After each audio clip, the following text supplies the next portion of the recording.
Shalom Bapak Ibu Saudara sekalian. Shalom. Buka cita hari ini. Masih bisa tertawa semuanya? Coba kita tengok kanan kirinya. Katakan shalom, selamat ibadah.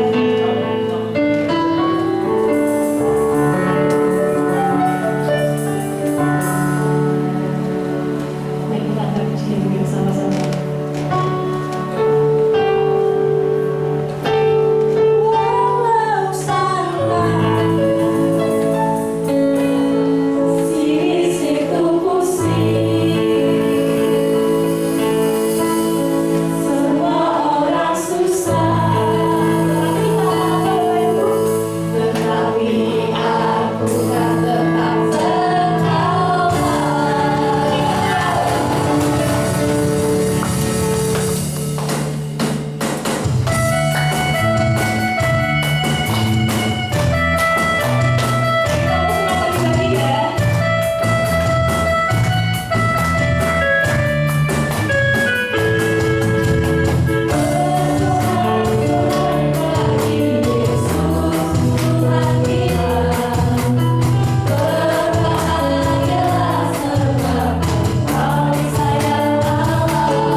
berkah sebelum kita sampai kita nanti sebelum kita selanjutnya. Terima kasih Tuhan Yesus buat sepekan ini yang Tuhan sudah beri buat kami Tuhan.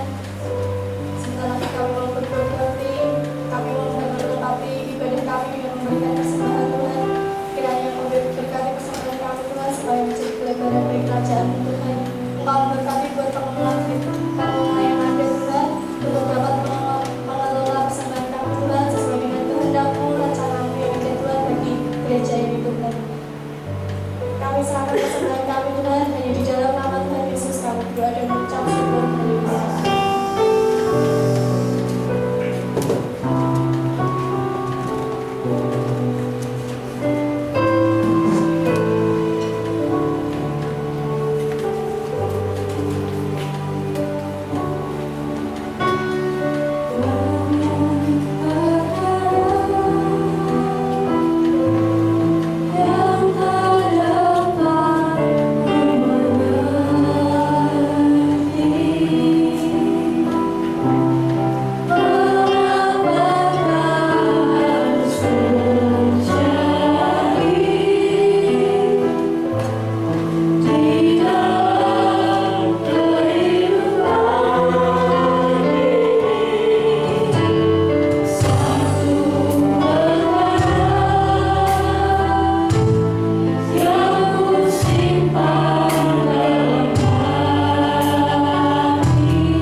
Engkau izinkan jatuh tanpa seizin dari dalam kami.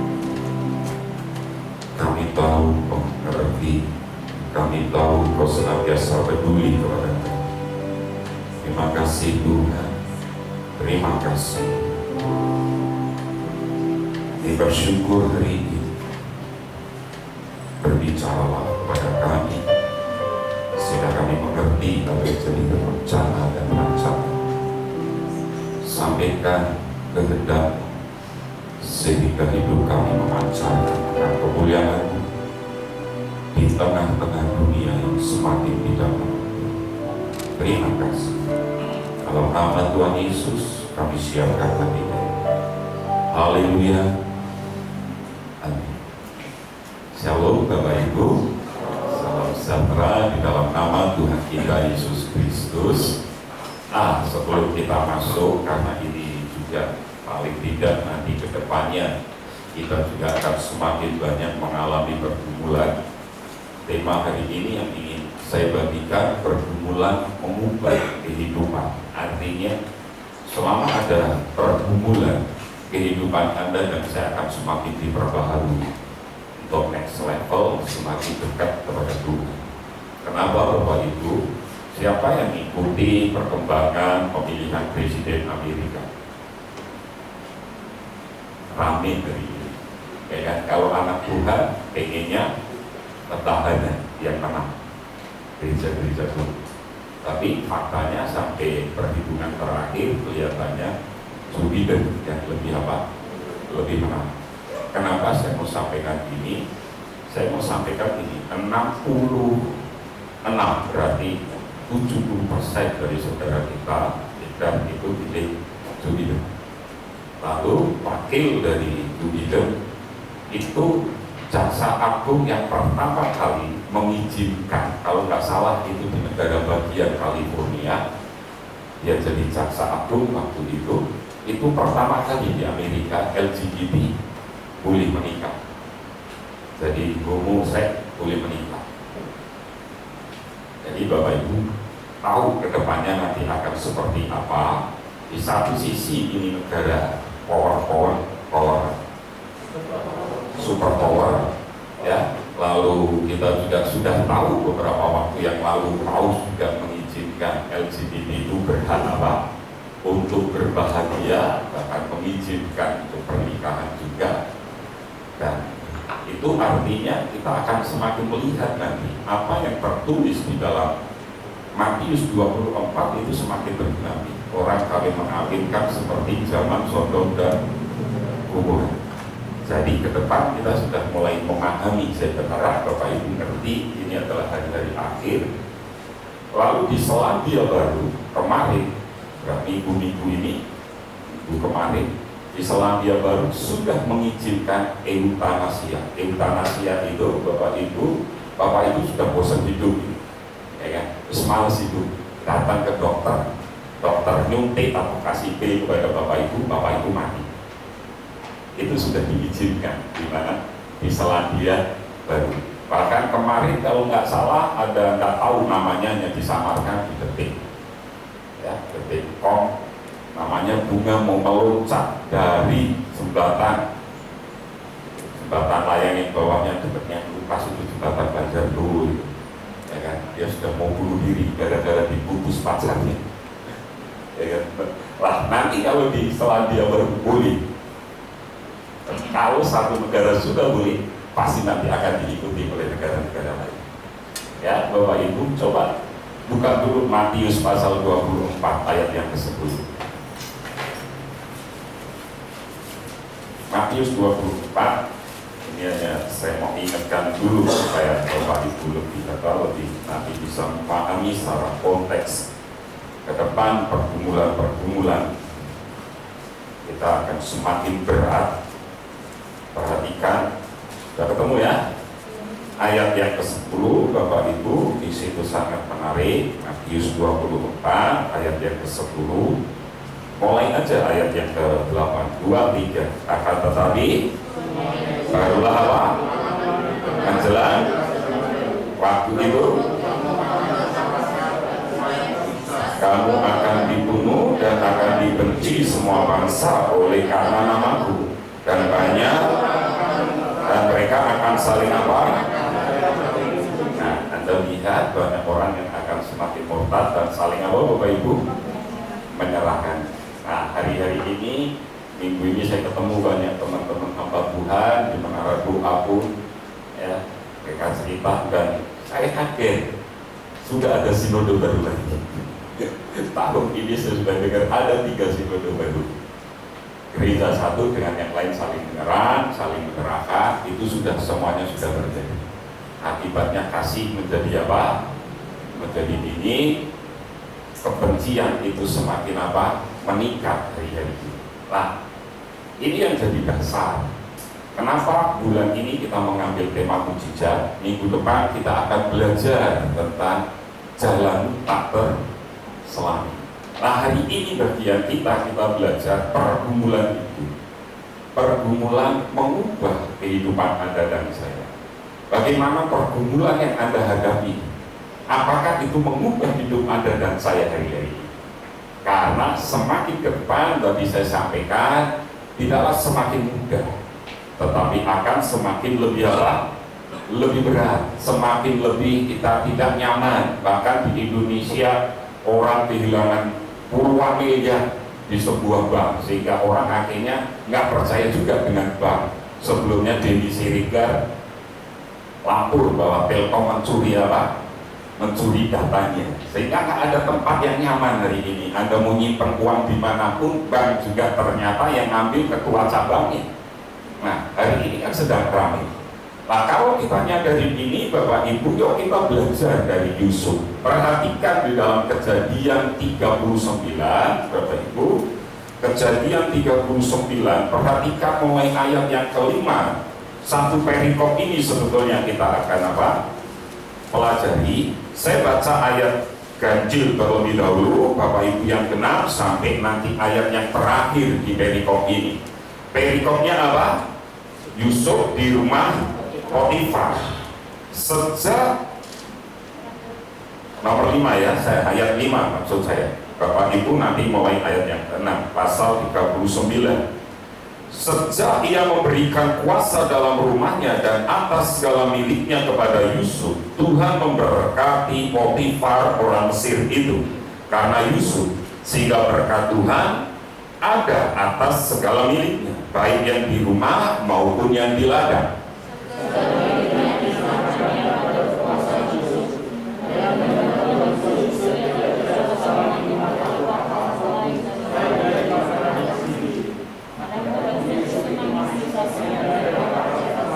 Setelah beberapa waktu, istri tuannya memandang Yusuf dengan birahi, lalu katanya, marilah tidur dengan aku. Tetapi Yusuf menolak dan berkata kepada istri tuannya itu,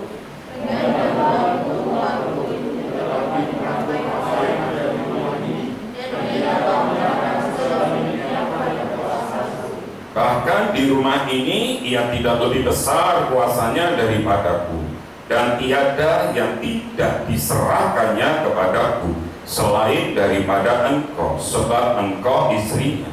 Bagaimanakah mungkin aku melakukan kejahatan yang besar ini dan berbuat dosa terhadap Allah?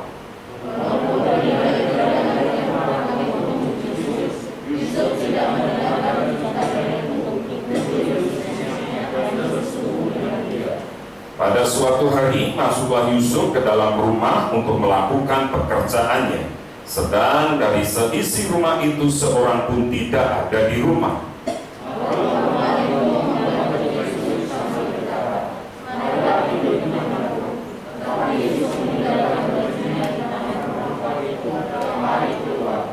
Ketika dilihat perempuan itu bahwa Yusuf meninggalkan bajunya dalam tangannya dan telah lari keluar,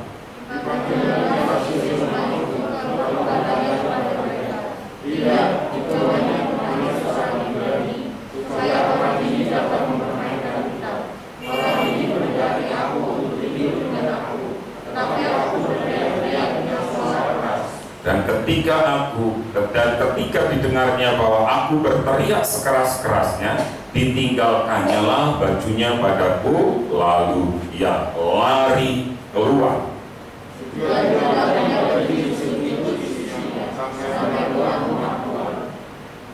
Juga ditaruhnya baju Yusuf itu di sisinya sampai tuan rumah pulang. Perkataan itu jugalah yang diceritakan perempuan itu kepada Potifar. Katanya, hamba orang Ibrani yang kau bawa kemari itu datang kepadaku untuk mempermainkan aku.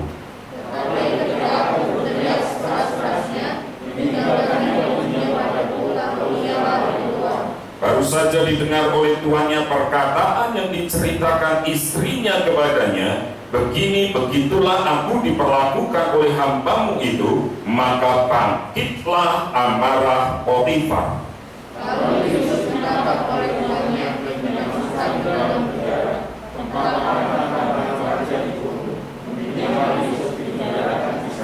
Tetapi Tuhan menyertai Yusuf dan melimpahkan kasih setianya kepadanya, dan membuat Yusuf kesayangan bagi kepala penjara itu.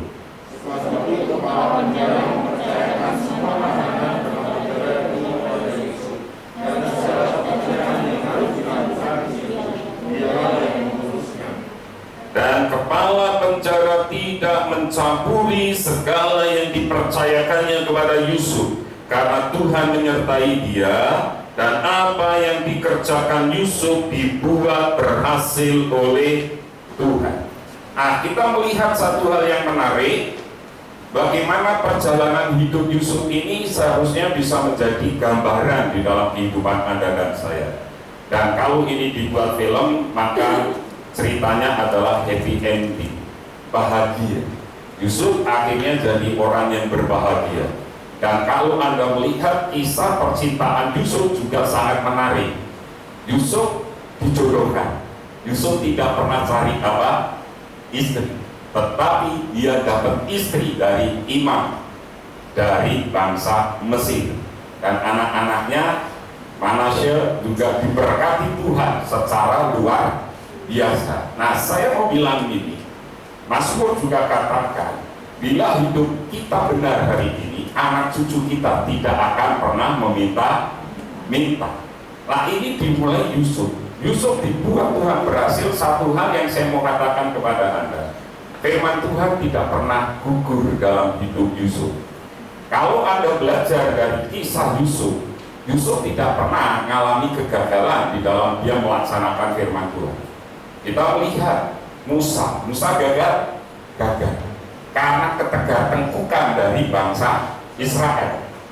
Ya kan, Tuhan hanya bilang kok sama Musa, kamu ngomong aja sama batu itu akan keluar air. Tapi Musa saking jengkelnya kepada bangsa Israel, batu itu dipukul dengan tongkatnya. Apa yang terjadi? Tetap keluar air. Tetapi Musa melanggar perintah Tuhan. Nah, kita bisa melihat ini. Dan kita juga melihat Yunus juga gagal.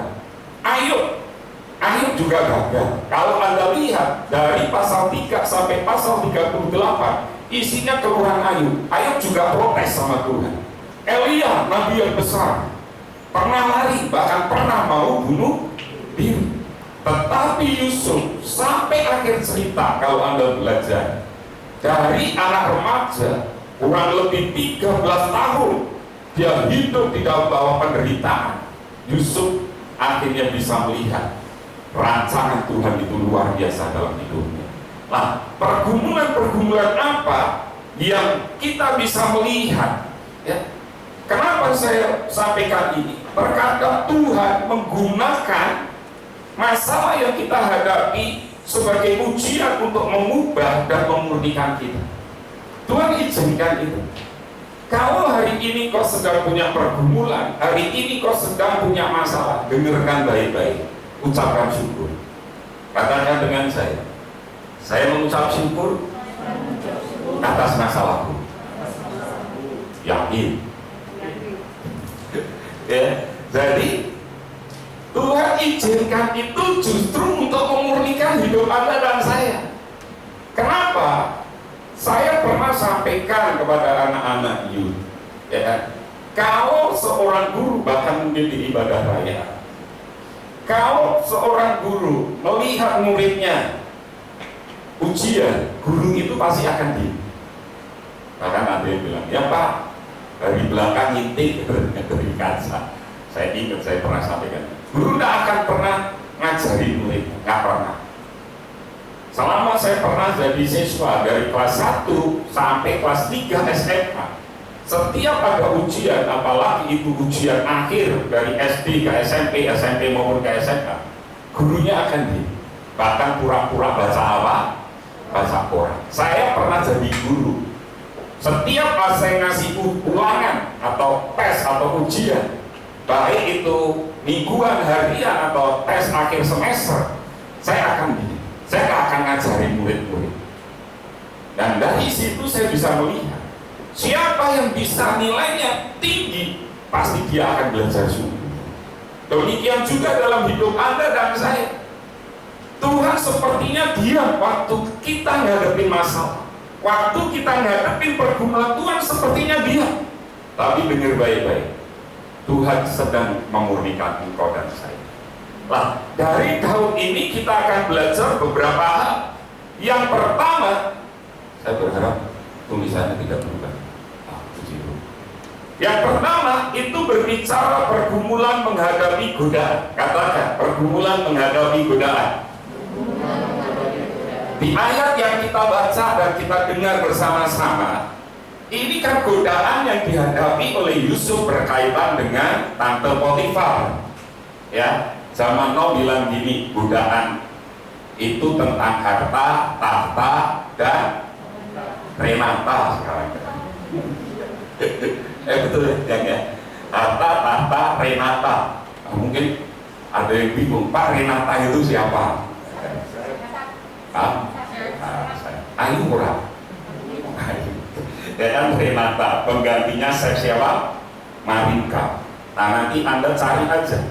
Saya diberkati dengan kesaksiannya Chef Marinka, usia 40 tahun, ya, baru menikah, dan itu dipertemukan dengan calon suami yang sangat cinta Tuhan. Kalau sebelahmu masih jodoh, nggak usah takut. Waktunya Tuhan pasti waktu yang daripada buru-buru dapat suaminya nggak bener, ya kan? Saya Marinka usia 40 tahun sampai dibully, ya kan? Wah, kamu nanti mandul, nggak punya anak dan lain sebagainya. Tapi dia santai, ya kan? Sampai dia harus lari berhenti dari Master Indonesia bagi yang masak-masak sama Master Chef, ya, pergi ke luar negeri malah ketemu jodohnya. Nah, dari sini kita belajar, ya, pergumulan menghadapi godaan. Kalau kita menyadari akan ini, godaan itu banyak di sekitar Anda dan saya. Tidak hanya tentang lawan jenis. Godaan itu banyak di sekitar kita. Bisa godaan, bagaimana Anda dan saya jatuh di dalam hal uang. Bisa. Godaan juga banyak di sekitar Anda dan saya, tidak hanya lawan jenis, tidak hanya uang, tetapi kekuasaan. Siapa yang ingin? Tentu setiap kita ingin jadi pemimpin. Makanya saya bersyukur minggu-minggu ini kita belajar bagaimana, ya kan, menjadi manusia baru di dalam keluarga, dan 2 hari belakang ini kita belajar menjadi manusia baru di dalam pekerjaan. Kuncinya hanya satu. Kalau Anda ikut yang keluarga 1, saya kasih ilustrasi, ya kan? Kalau kita ditilang polisi, berarti kita salah nggak? Salah. Kalau ada yang nggak beres di dalam keluarga, ada yang nggak beres di dalam pekerjaan, berarti ada yang salah dalam hidup saya. Itu aja simpel. Makanya Yusuf menghadapi persoalan yang pertama, pergumulan yang pertama itu dengan lawan jenis. Tidak tanggung-tanggung, dia dirayu. Di usia yang 17 tahun gampangannya, anak yang lagi puber, tetapi Yusuf bisa mengalahkan itu. Bahkan coba Anda lihat, kasih penyekat, Anda lihat Matius pasal yang keempat. Ini godaan yang diberikan Tuhan Yesus. Matius pasal 4. Itu Tuhan Yesus dibawa kepada guru. Saya tanya, setelah berapa hari itu Tuhan Yesus puasa? Yang pertama kali kali iblis tawarkan apa kepada Tuhan Yesus? Ubah roti jadi batu atau batu jadi roti? Ubah ini batu jadi roti. Saya tanya, itu kan godaan yang pertama dalam hidup Anda dan saya, berbicara tentang makanan jasmani. Indonesia itu nomor 1, Bapak Ibu, pembuang sampah makanan terbesar di dunia. Padahal di sisi lain di Indonesia 20% penduduk Indonesia masih hidup kurang makan. Anda bisa bayangkan sekarang, siapa yang hari ini sudah buang nasi sisa kemarin? Lalu saya tanya ibu-ibunya lah, kalau bapak-bapak kan tidak ngerti. Betul kan Bapak Ibu? Setiap hari saya itu pernah, Bapak Ibu, pertemuan makan bareng. Waktu itu ada itu. Apa yang terjadi? Saya perhatikan piring beliau bersih. Begitu beliau lihat ada orang yang masih sisa, beliau bisa tegur. Lalu saya pernah makan dengan keluarga ini di Ejebarian, di Tanah Mas itu. Dia ada spanduk yang besar. 1 butir padi itu nilainya sangat luar biasa. Nah, kalau kita nyadari ini, yang pertama yang ditawarkan iblis, begitu Tuhan Yesus dalam kelaparan, Tuhan Yesus tidak berdaya secara fisik, adalah makanan. Dan Tuhan Yesus lolos di situ. Terkadang kita, Bapak Ibu, ya kan, pemeran Bung Karno di dalam film G30S PKI, dia pernah berkata ini, masalah petang iso dadi petang. Masalah kampung tengah itu, masalah perut itu bisa jadi masalah dalam hidup Anda. Itu pergumulan. Dan kalau hari ini Anda taruhlah gaji kita 1 juta dalam 1 bulan, maka kita bisa melihat hampir 70% larinya ke mana? Ke makanan. Berarti itu pergumulan dalam hidup Anda dan saya. Godaan itu. Lalu yang kedua, apa yang iblis tawarkan kepada Tuhan Yesus? Lompat kan, nanti kan malaikat akan menerima kamu. Artinya, kalau yang terakhir diperlihatkan semua kekayaan, itu berkaitan yang kedua, itu kuasa. Perintahkan malaikat, itu kan kekuasaan. Godaan terkadang berkaitan juga dengan kekuasaan. Makanya tadi saya bilang, saya dengar kaget hari ini ada sinode yang baru. Itu berkaitan pula dengan kekuasaan. Siapa sih yang gak pengen jadi penguasa? Makanya firman Tuhan bilang, yang terbesar di antara kamu siapa? Melayani. Paradok, bertolak belakang. Dunia bilang orang yang besar adalah orang yang berkuasa, tapi firman Tuhan bilang yang terbesar adalah yang mau melayani.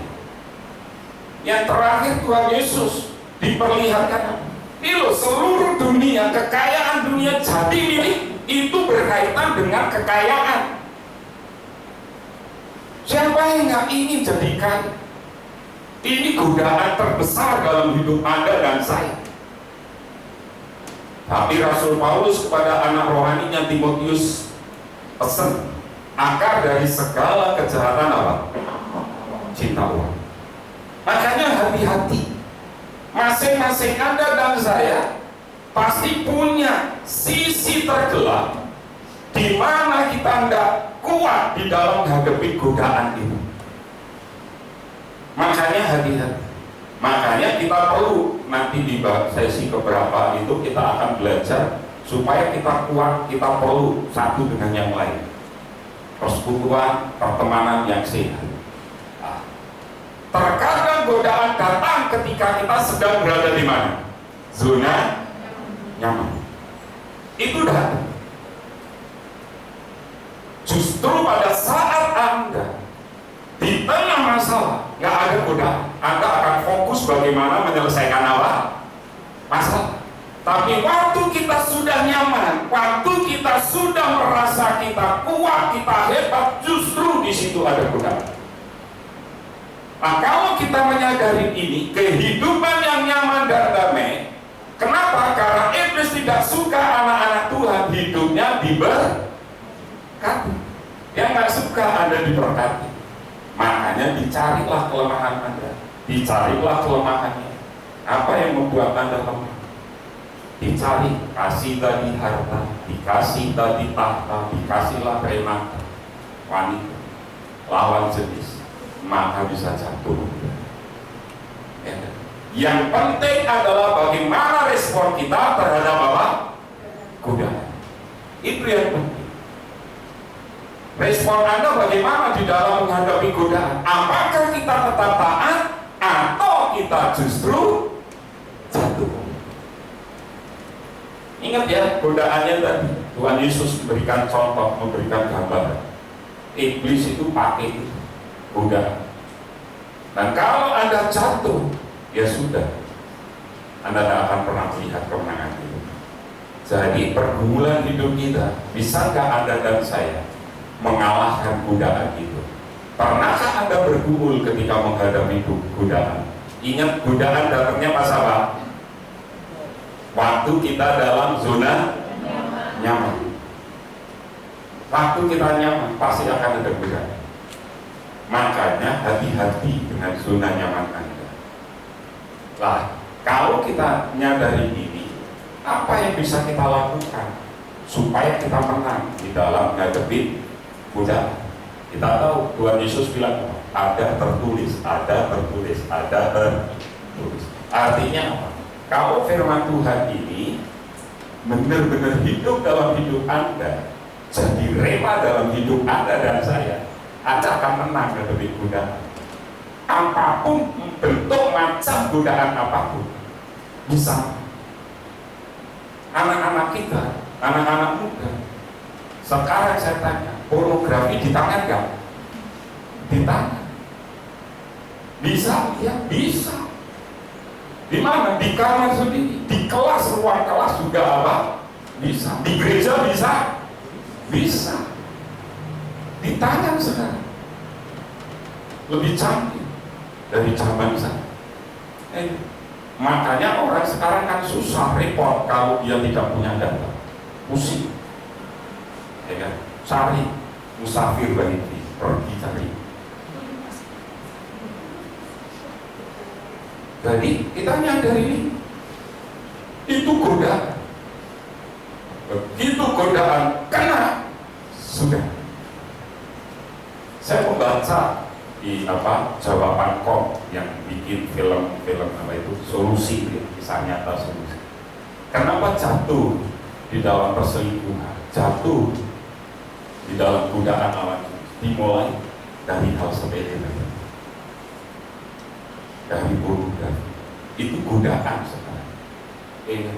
Godaan yang lain yang saya sampaikan waktu saya sampaikan firman tentang aku melihat lalu apa? Memilih barang-barang permen. Itu godaan dari itu. Ya kan? Sekarang hedonisme nyata di sekitar kita. Kalau Anda tinggal di Manado, orang Manado bilang lebih baik kalah nasi daripada kalah aksi. Padahal nasi lebih penting kan? Lebih penting. Nah, ini faktanya hari ini. Itu godaan-godaan di sekitar kita yang nyata hari ini, mau nggak mau engkau dan saya akan menghadapinya. Lalu yang kedua, apa sih yang dihadapi oleh Daud? Berbicara tentang apa? Nah, itu di ayat 13, coba Anda baca di ayat 13 sama ayat yang ke-14. 2, 3. Ketika dilihat perempuan itu bahwa Yusuf apa?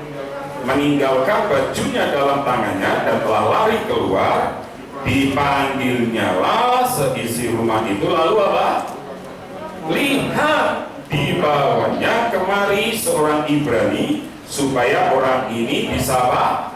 Mempermainkan kita. Orang ini untuk apa? Tetapi saya tanya, yang deketin Yusuf atau Tante Potifar? Yusuf diapakan? Difitnah. Yusuf digoda untuk berbuat dosa, tetapi Yusuf nggak mau. Yusuf lari, ya kan, digodelin bajunya dilepas, dan baju itu jadi senjata. Ini loh buktinya aku mau diperkosa. Difitnah Yusuf. Bapak Ibu jemaat yang dikasihi Tuhan, saya ada beberapa hal, catatan saya, ada beberapa hal yang terkadang Anda dan saya tidak menyadari di dalam kehidupan kita. Kita ini terkadang tidak mengerti. Hidup mati dikuasai oleh lidah. Fitnah itu lebih kejam dari pembunuh. Kenapa? Waktu kita mau bunuh orang gampangnya pakai pisau. Pisau itu luka, bisa diobati nggak? Bisa. Tapi perkataan nggak bisa diobati. Dia tertancap di dalam hati. Nah, fitnah itu berbahaya. Coba Anda lihat Pengkhotbah 5 ayat 1. Ini pesan supaya Anda dan saya hari-hari ini hati-hati dengan perkataan kita.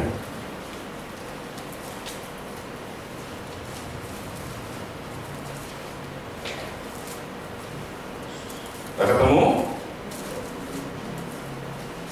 2, 3. Janganlah dengan mulutmu dan jagalah hatimu lekas-lekas apa? Mengeluarkan perkataan di hadapan Allah, karena Allah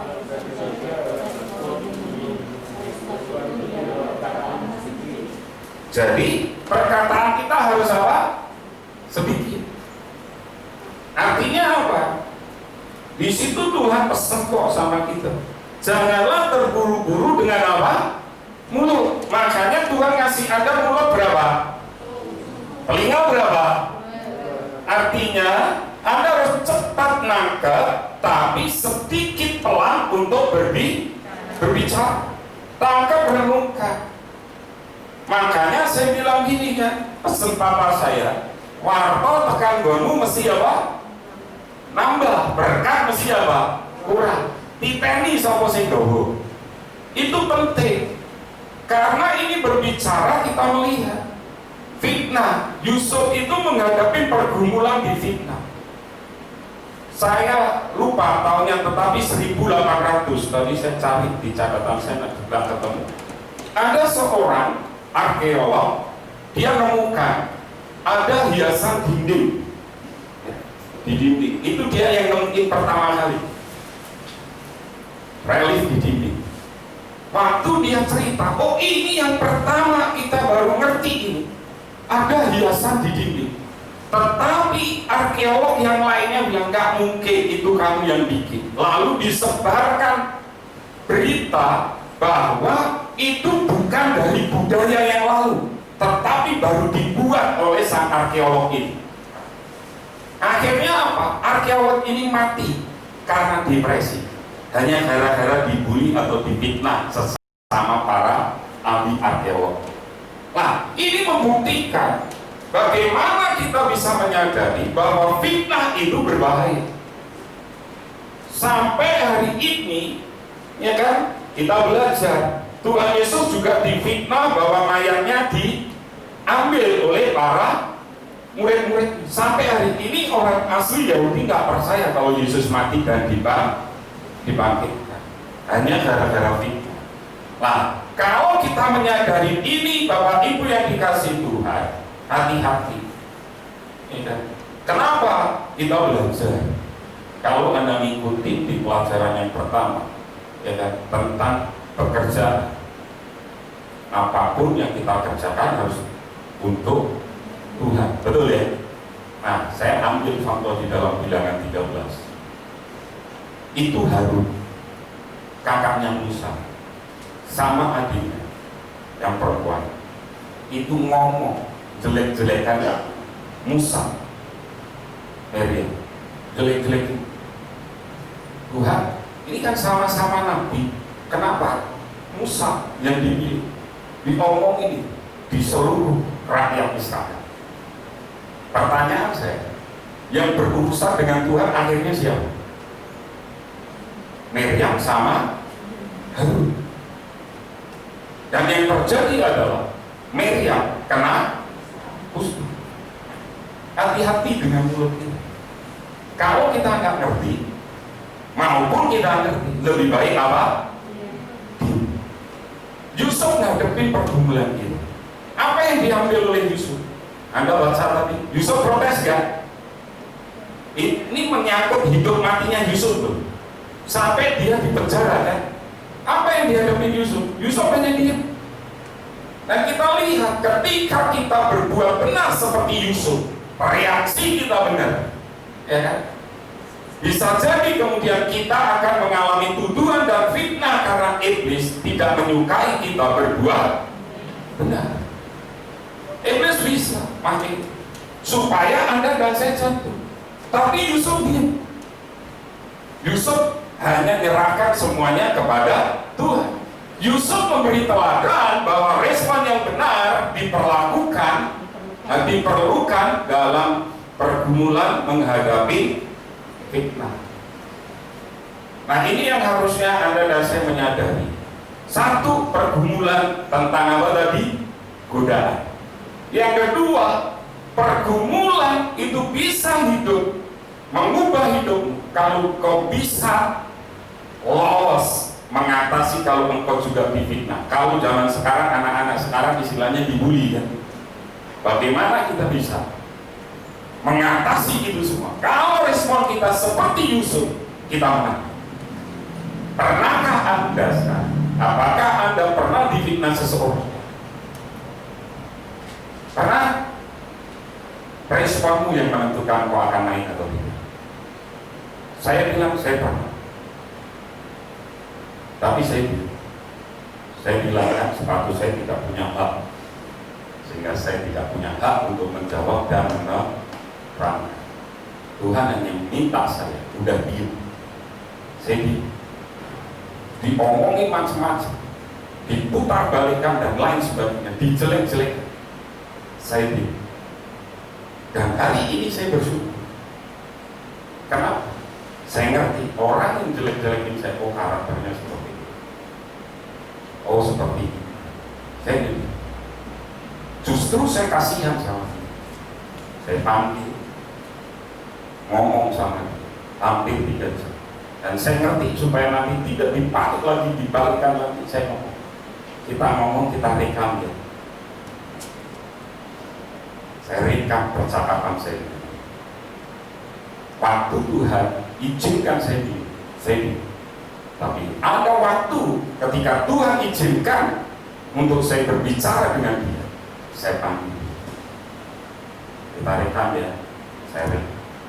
Semua yang dia omong Tuhan izinkan untuk saya jawab. Dan hari ini saya ngalami kelupasan. Hari ini saya ngalami sukacita. Dan hari ini saya tidak punya dendam apapun. Saya kamu ini. Udah, orangnya modelnya enggak, maksudnya gini. Ya, apa-apa. Yang penting saya jelasin. Karena Tuhan minta, ya udah saya jelasin. Saya panggil. Kenapa? Karena kita ngerti fitnah itu lebih kejam dari pembunuh. Akibatnya lebih parah. Kita mati, langsung mati ditusuk. Tapi fitnah itu akan hidup selama engkau dan saya hidup, menyertai kita. Dan itu bisa mengganggu di dalam semua aspek kehidupan. Kalau itu di dalam pelayanan, bisa mengganggu atmosfer di dalam pelayanan.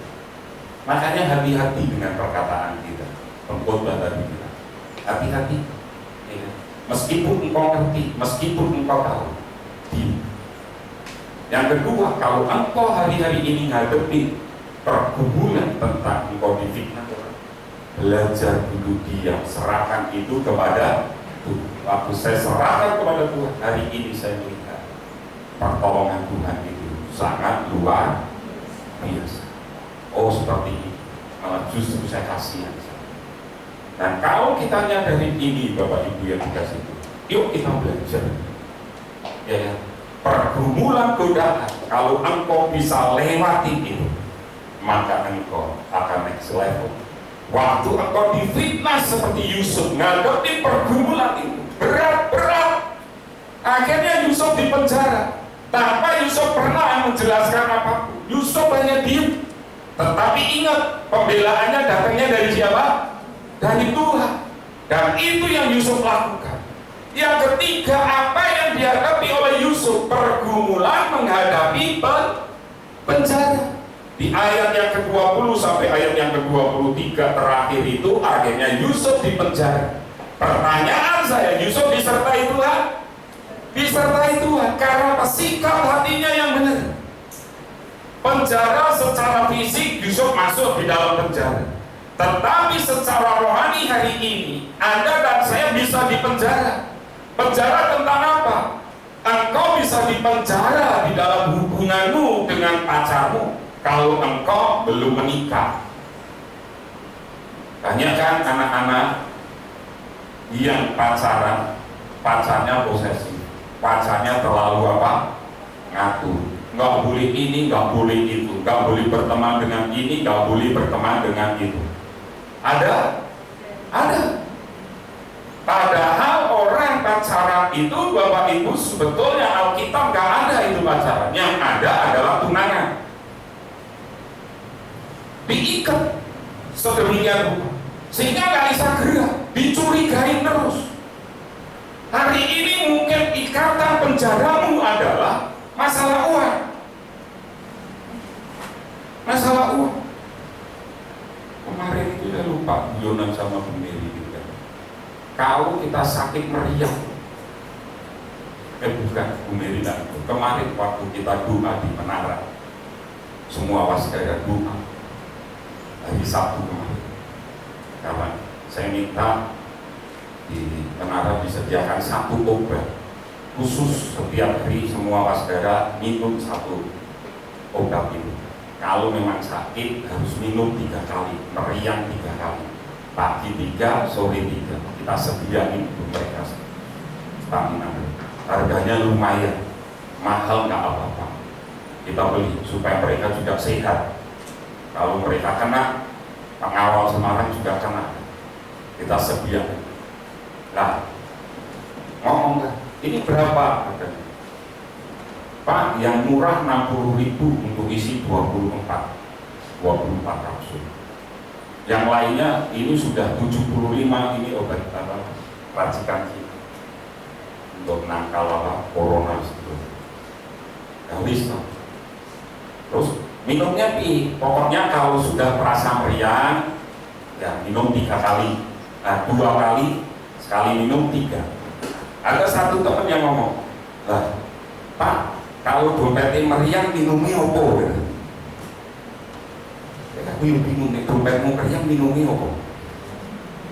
Ada obatnya? Saya tertawa, kami tertawa berpikir. Kenapa? Kita nggak, masing-masing kita ada penjara uang. Kalau kita nggak punya uang itu ada hampir semua. Ya. Tapi kita merasa aman kalau apa? Kalau di dompet kita ada lembaran warna merah. Senang. Ya, kan? Saya pernah nemu uang 1 juta ya, kan? Betul kan? Pernah ya nemu uang 1 juta. Saya hilang susah. Saya nemu seneng ya. Itu uang kuliah saya Pak. Saya bilang kita bisa dipenjara dengan hal uang itu. Bisa. Kita nggak punya uang, bingung. Kita bisa dipenjara oleh keinginan kita. Kita pengen apa hari ini? Semua ada di sekitar. Lah kalau hari ini kita di dalam penjara itu, saya mau bilang hati-hati. Kau nggak akan pernah lolos dari pergumulan. Kau akan terikat terus. Penjara yang paling bahaya itu ada di dalam pikiran Anda. Kita sudah belajar pemenang jadi pecundang, salah satu faktor kekalahan kita karena pikiran kita yang tidak fokus kepada firman Tuhan. Pikiran kita itu yang menentukan penjara dalam hidupmu merdeka atau tidak, pikiran kita. Makanya hati-hati dengan pikiran kita. Kalau hari ini pikiran kita hanya tertuju kepada hal-hal duniawi, ya sudah. Kan hari ini ramai orang pakai merek tas bikinan Prancis dibuang-buang, betul ya? Pertanyaan saya, kalau itu dibuang mending dikasih ke saya atau kasih orang ya? Tapi hari ini yang buang tas merek dari Prancis itu dia meralat. Ini kan benda, tidak apa-apa. Ya saya tertawa aja. Kenapa? Karena harganya jutaan, puluhan juta kan tasnya. Masuk dia mau bakar harga tas yang puluhan juta, nggak mungkin. Nah, kalau kita menyadari ini, Bapak, pikiran kita itu bisa jadi penjara dalam hidup. Hari-hari ini apa yang buat engkau di penjara? Sehingga engkau tidak bisa merdeka, sehingga engkau tidak bisa apa? Menang. Makanya engkau yang lebih ngerti hal yang membuat Tuhan pada akhirnya mengangkat Yusuf mengalami kemuliaan yang besar. Karena apa? Sikap hatinya Yusuf. Sikap hatinya Yusuf yang merdeka. Di penjara saya tanya, Yusuf merdeka? Merdeka meskipun dia di dalam penjara. Dia jadi berkat, jadi berkat. Coba Anda lihat di ayat-ayat terakhir tadi, itu akan membuktikan di Kejadian 38 tadi, 39 ayat yang terakhir, 23, 22, 21. Yusuf menyertai Tuhan. Tuhan menyertai Yusuf. Ya. Tuhan menyertai Yusuf dan melimpahkan kasih. Saya tanya, secara fisik dia di penjara, pikirannya merdeka, jiwanya merdeka. Tanya sebelah, pikiranmu terpenjara kan? Padahal fisiknya yang merdeka. Ini yang harusnya Anda rubah hari ini. Pikiranmu merdeka, hatimu merdeka, maka kau akan merdeka. Apa yang membuat engkau terpenjara hari-hari ini, patahkan itu, lepaskan itu, maka kau akan lihat kemenangan Anda dalam hidup. Kita belajar dari Yusuf 3 hal. 1, godaan. Itu pergumulan hidup setiap Anda dan saya. Anda harus menang di godaan itu. Yang kedua, selama Anda dan saya hidup bergaul satu dengan yang lain, pasti ada perkataan-perkataan yang tidak mengenakan, fitnah satu dengan yang lain. Nggak usah takut, apalagi di dunia kerja. Kalau engkau ngadepin fitnah, sikap Yusuf tetap diam dan Tuhan yang bekerja. Yang ketiga, pergumulan penjara. Yusuf menang. Meskipun secara fisik tubuhnya ada di dalam penjara, tetapi hati dan jiwanya, rohnya merdeka. Itu yang membuat Yusuf menang. Lain dengan kita, fisik kita merdeka, tetapi pikiran kita terpenjara. Dengan apa? Hal-hal yang menggoda tadi. Anda yang lebih tahu. Kalau itu terjadi dalam hidup, engkau tidak akan pernah bisa menang. Dan pesan saya hanya satu hari ini. Yuk, kita telah dari Yusuf. Yusuf bisa menang. Kalau Yusuf bisa menang, pasti Anda juga menang. Seringkali hal buruk yang kita alami juga sekaligus merupakan ujian dari Tuhan. Karena Tuhan ingin kita memiliki karakter seperti Kristus. Pernahkah Anda mengalami hal buruk? Padahal itu bukan karena kesalahan Anda. Pernah? Bisa tak engkau mengucap syukur untuk hal itu? Yusuf tetap mengucap syukur meskipun hal yang paling buruk. Ingat, Yusuf itu kalau masuk penjara itu, kalau zaman sekarang di Indonesia masuknya Nusa Kambangan, karena itu penjara-penjara punya raja. Berarti pengawalnya benar-benar maksimal benar. Itu Yusuf. Dia nggak pernah lihat matahari, tapi dia tetap suka cinta. Nah, kalau Anda hari ini bagaimana? Bisa nggak Anda mengalahkan pergumulan? Bisa nggak engkau mengalahkan fitnah? Bisa nggak engkau mengalahkan penjara itu? Kalau bisa, engkau akan. Mari kita berdoa. Jalanmu tak terselami oleh setiap hati kami, namun satu hal yang ku percaya, ada rencana yang indah, tiada terduga kasih-Mu, heran dan besar bagiku, arti kehadiran-Mu selalu nyata di dalam hidupku. Penyertaan-Mu sempurna, rancangan-Mu penuh damai, aman dan sejahtera, walau di tengah badai. Ingin ku selalu bersama, rasakan keindahan, arti kehadiran-Mu Tuhan. Penyertaan-Mu sempurna, rancangan-Mu penuh damai. Mari kita berdiri bersama-sama. Sejahtera walau di tengah badai, ingin ku selalu bersama, rasakan keindahan, arti kehadiran Penyertaan-Mu, penyertaan-Mu sempurna, rancangan-Mu penuh damai, aman dan sejahtera, walau di tengah badai. Ingin ku selalu bersama, rasakan keindahan, arti kehadiran-Mu Tuhan. Mari kita berdoa. Anda yang lebih tahu, biarkan pergumulan-pergumulan yang kau hadapi hari ini, itu yang akan mengubah hidup.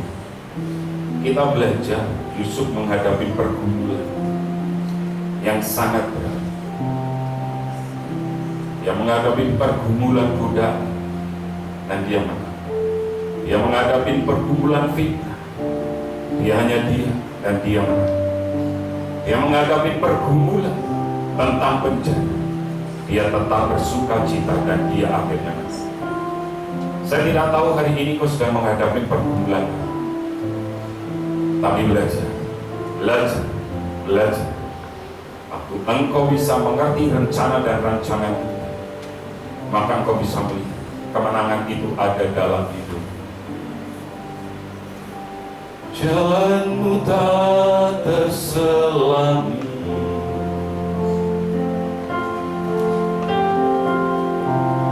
oleh setiap hati kami,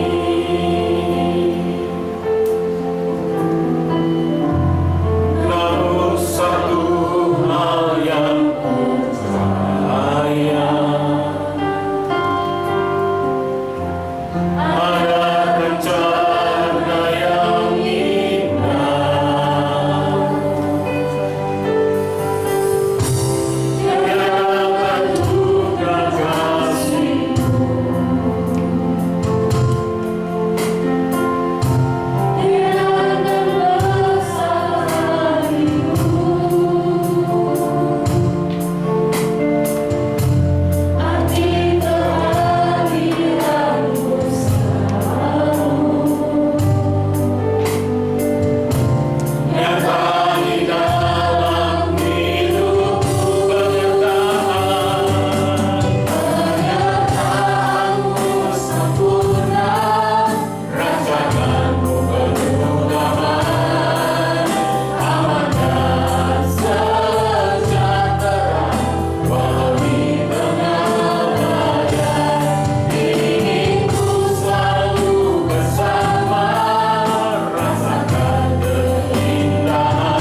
katakan dengan diri, aku pasti bisa bersama dengan Tuhan.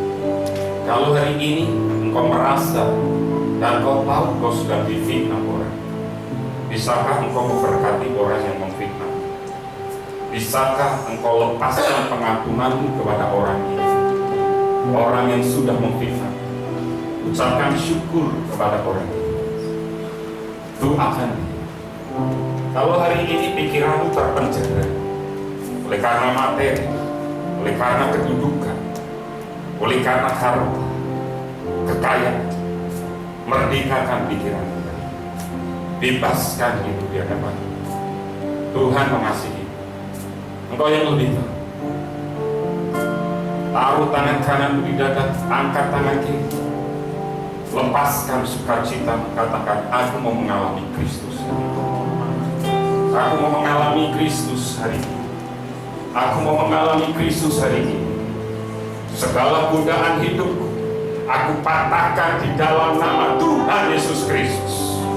Segala orang yang memfitnah, aku lepaskan pengampunan. Aku lepaskan berkat kepada orang yang memfitnahku di dalam nama Tuhan Yesus Kristus. Segala penjara dalam pikiranku, aku patahkan dalam nama Yesus. Aku merdeka, aku menang, sukacita menjadi milik. Terima kasih Tuhan, kami bersyukur pagi hari ini.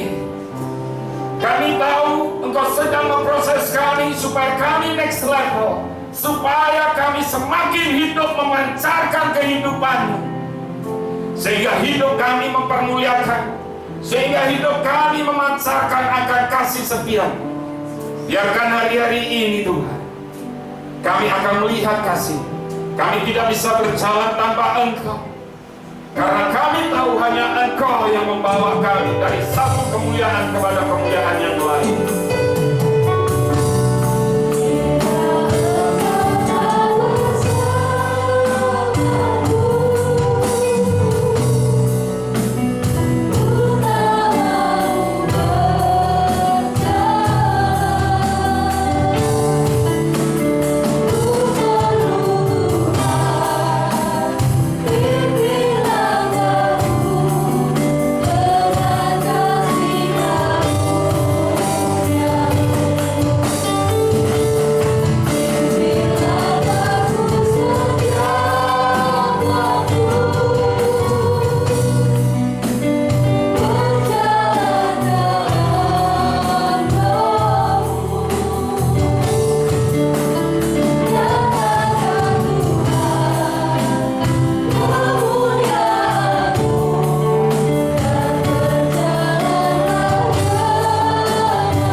Dikasihi Tuhan dan yang mengasihi Tuhannya dengan segenap tubuh, jiwa, dan roh. Setelah engkau berbuat bakti, sekarang pulanglah engkau ke ladang usaha, ke dalam pekerjaan, ke dalam pendidikan, ke dalam keluargamu dan rumah tanggamu. Angkat hatimu, pandanglah Tuhan, dan nikmatilah berkat-berkat-Nya. Hope Family, kamulah bangsa yang terpilih, imamat yang kerajaan, bangsa yang kudus, umat kepunyaan Allah sendiri, untuk menyatakan kebesaran dan kedahsyatan nama-Nya. Engkau telah ditetapkan menjadi kepala, bukan jadi ekor. Dibawa oleh Tuhan semakin naik, tidak semakin turun. Masa depanmu sungguh ada dan harapanmu tidak pernah sia-sia. Di tangan kananmu umur panjang, di tangan kirimu kekayaan dan kehormatan, sehingga engkau tidak pernah berhutang, tetapi engkau akan memintangi bangsa-bangsa. Dari Tuhan datang pertolongan, berkat atas umat, kasih karunia dari Tuhan Yesus Kristus, kasih sayang dari Bapa, persekutuan dan penjagaan yang dahsyat dari Roh Kudus menyertai engkau sekalian. Mulai hari ini, esok, lusa, sampai Maranatha. Tuhan Yesus datang kedua kali menjemput kita semua di awan kemuliaan. Haleluya. Thank you Jesus.